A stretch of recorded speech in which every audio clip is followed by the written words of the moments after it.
You suspect that your mindset, when you were in denial, telling yourself, this just is not part of my life. I'm not destined to go to prison. This was not in your cards. Denial makes you feel better. It provides some moments of solace, but longer term, it's a recipe for disaster. And I didn't recognize that at the time. I said, okay, it's denial, go down this road. I didn't do it. And it felt good. But as I just mentioned, it was longer term. It ended up horrifically. What happens in your experience when you've got a group here of 50, but they're not a group? They're going to be tried individually. When some of them plead out, the deal they make probably involves some time in prison. They're going to prison. I think all of them. What does that mean for those that make deals later? If the early people made deals that included prison time, there's no way those that come after them can do it without prison.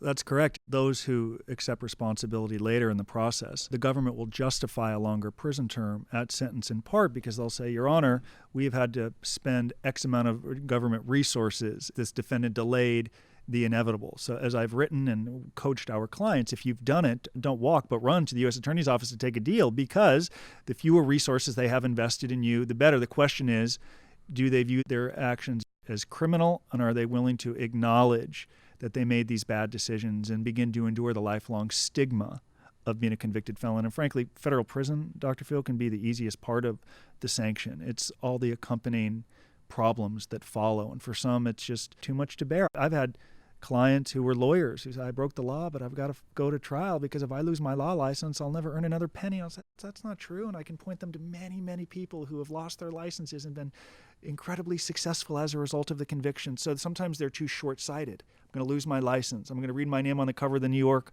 or Los Angeles Times. I can't do it.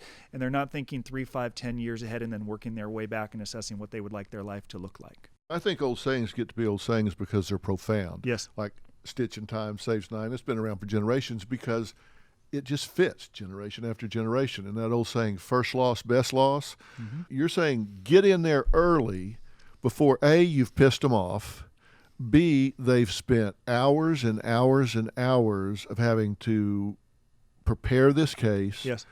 Now you want to come in and make a deal, and they're sitting there saying, I offered you a deal before you made me work weekends, before you made us spend all this time, money, and effort. Now you want a better deal than the person that came in here and pled out 9 months ago? No way, Jack. It's illogical that the government would respond It's just illogical. Correct. You're seeing that when the government is sending target letters to adult children who might have been a part of this case, you can bet those letters are primarily going to parents, in this case, who have yet to plead guilty. And those are leverage letters. It's a wonderful tool to use. These parents go from worrying about their child's reputation and legacy to their freedom and imprisonment. It changes the game. I suspect as a result of that tactic, you'll see more guilty pleas, including hopefully not indicting. But if it goes on long enough, you can fully expect the government to follow through on these letters and indict children, and it changes everything. Because they don't have to bluff. No. I mean, they have the resources. Endless resources. Just this week, Freedom, what was the last headline that we saw? I think it was April 17th. This was in dailymail.com. Exclusive. Lori Loughlin's daughter is under criminal investigation in college admissions scandal, with prosecutors launching probe to see what she knew about her parents' faux crew coup. They're saying, okay, she took a picture on a rowing machine and she got in as a crew member. Yes. So they're saying, all right, looks to me like she knew something about it. So they've sent a letter to her. Now they've upped the game. That's all it takes, Dr. Phil. If that turns out to be true, she participated in a conspiracy to break the law, and people have gone to prison for less. I know because I served time in prison with people who have served time for less. She would be just as culpable as her parents. That's right. She may get a different outcome because of her role and many, many things that factor into it. She wasn't on the recordings. She wasn't on the recording, things like that. But whether it's 3 months for her or probation for her or a year and a day, the felony conviction is so utterly devastating. Now, it may be different in some of these cases if there are such massive resources where it may never matter, but still there are inconveniences once you get into the wheels of the criminal justice system: probation, home confinement, imprisonment, the stigma that accompanies it, and spending years or decades to work to get your good name back. I once mistakenly wrote that I had arrived. We've never arrived. We're works in progress, and I know for me it will take the rest of my life to fully make amends for my bad choices. Listen, I'm not a lawyer, and I don't mean to brag, but I'm not. But I've really been surprised that they haven't gone after the kids more in this yet, because at absolute minimum, they have taken the benefit of the transaction, which is conversion. That's right. It's like the parents robbed the bank and gave the money to the child, and the child spends the money. That's conversion. They got the benefit of the crime. That's right. They've eaten from the poison tree. Yep. I'm really surprised that they haven't gone after more of the kids.